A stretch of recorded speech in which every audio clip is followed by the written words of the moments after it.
In February 1959, the most critical error made by Soviet investigators wasn't misinterpreting the evidence, it was believing the victims were unskilled. Igor Dyatlov's group represented the apex of Soviet winter mountaineering.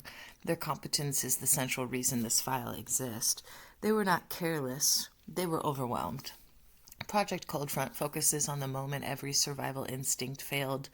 They fled their only shelter, cutting the tent open to escape something that was immediate, terrifying, and faster than a zipper. We're going to begin our forensic investigation into a few hypotheses developed by intelligence analysts to explain the impossible physics of this disaster. The first discovery was the tent, pitched perfectly on the slope of the mountain. Inside, everything was left behind: boots, warm fur coats, cameras, food, and personal journals. The scene suggested an interruption during the pre-sleep routine. The exit was brutal. The tent was sliced open in multiple locations from the interior. This is the internal threat paradox. They were either fleeing something that had entered the tent, or more unsettling, fleeing an internal shared physiological crisis, a sudden collective drive to escape the enclosure itself. The bodies found closest to the tent were almost naked. The conventional explanation, paradoxical undressing due to hypothermia, is insufficient. As the investigation continued, bodies found later showed evidence of rational relayering.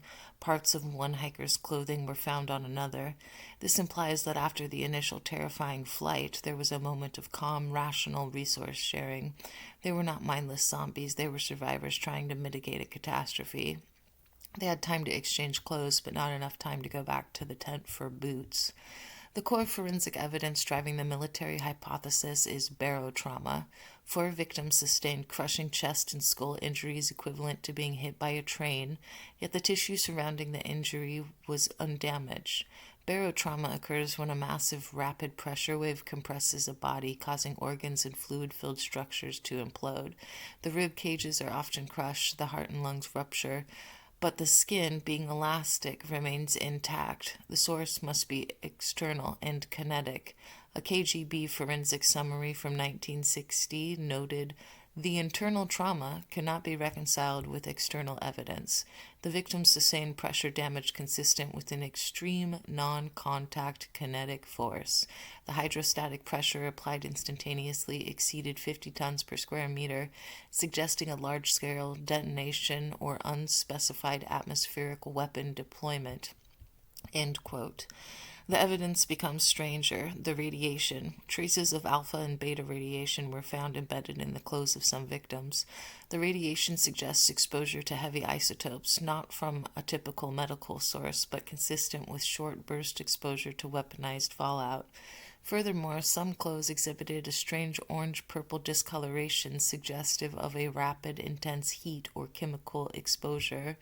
Then the final biological horror, the missing soft tissue. The most common theory is that the eyes and tongue were removed post-mortem by scavengers, but the precision and rapidity of the removal, especially the tongue through the mouth of one victim, suggests something else. Intelligence analysts speculated on directed energy.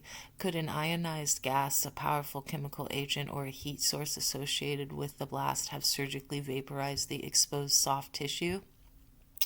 The most compelling military theory argues for an accidental detonation of a fuel-air explosive or a similar parachute mine. FAEs consume oxygen, creating massive silent pressure wave followed by a vacuum, the perfect mechanism for barotrauma. The CIA's assessment concluded that the Soviet military often conducted covert testing in the remote mountains, using it as a proving ground for radiological dispersal units and experimental munitions. The hikers were collateral damage. CIA-RDP59 Soviet disaster memo from 1961 says, "Forensic samples indicate contamination by radioactive isotopes consistent with short burst exposure to weaponized fallout, specifically material residue typical of heavy element testing. The concentration is non-lethal but undeniable, suggesting the victims encountered an uncontrolled test environment or deployed radioactive device." The most scientifically compelling non-military theory addresses the panic itself. The infrasound hypothesis connects the unique mountain geometry to extreme wind conditions. The slope of the mountain, when subjected to high-speed winds of 80 kilometers or more, could have generated a Kármán vortex street, a meteorological phenomenon that produces focused, extremely low-frequency sound waves, often around 7 hertz. This is a terrifying frequency as it penetrates the body and resonates with the internal organs and fluid in the inner ear. The physiological effects of 7 hertz are overwhelming: severe nausea, crushing chest pressure, mimicking the symptoms of barotrauma, uncontrollable dread, auditory hallucinations, and an immediate visceral need to flee the sound source. This explains why they fled the tent with such desperate speed. The CIA analyzes the psychoacoustic profile of the flight. This is a quote from 1960. The group's synchronized flight, severe underdressing, and absence of external combat suggest a transient, localized psychokinetic stressor. The profile is highly consistent with known physiological reactions to extended exposure to high-amplitude infrasound exposure, leading to cognitive collapse and self-destructive behavior. End quote. We cannot dismiss the reports that tie Dyatlov past to the burgeoning UFO phenomenon of the time. Multiple independent groups, including a meteorological station and a rival hiking group, reported witnessing orange and yellow spheres hovering silently in the sky over the mountains on the night of the incident. Intelligence analyzed the possibility of a plasma-based energy source. Could the craft or an aerial event it generated have caused the trauma? The barotrauma could be caused by propulsion system's massive energy signature suddenly displacing air. The missing soft tissue could be the result of a targeted microwave or directed energy beam designed to analyze or destroy organic material rapidly. This explanation accounts for every anomaly: the lights, the sudden panic, the barotrauma, the radiation, and the selective removal of tissues. It explains the compelling force as intelligent and a non-human agency. The final KGB verdict was, quote, death due to compelling natural force, end quote, a classic Soviet double lie. It was vague enough to satisfy the public while masking the potential truth that a massive uncontained force, whether military or atmospheric, was beyond their control. The case remains a testament to the 9 lives lost in the cold front. The final CIA quote from the classification summary of 1962 reads as, the Dyatlov Pass incident file must remain classified under the pretext of uncontainable natural disaster to mask 2 realities. 1, the presence of unauthorized nuclear residue in the region, and 2, the proven vulnerability of human physiology to certain low-frequency geophysical phenomenon that may be difficult to predict or contained.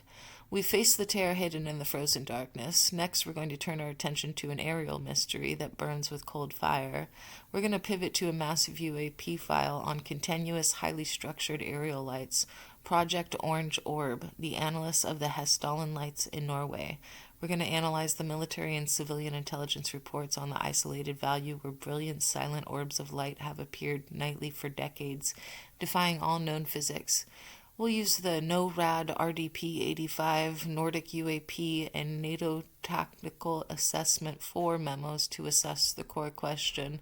Is this a geophysical energy battle where quartz rocks and high sulfur deposits power a plasma bubble? Is it a super advanced silent surveillance technology being tested by a foreign adversary? Or are these lights the result of non-terrestrial intelligence utilizing a geological power source as a beacon? The documented truth of Project Coldfront proves that hidden forces can drive us to panic, and if this deep dive into the archives has captured your focus, your support is vital as we investigate the silent burning mystery in the night sky. Like, subscribe, and prepare for the illumination. I'll see you in the archives.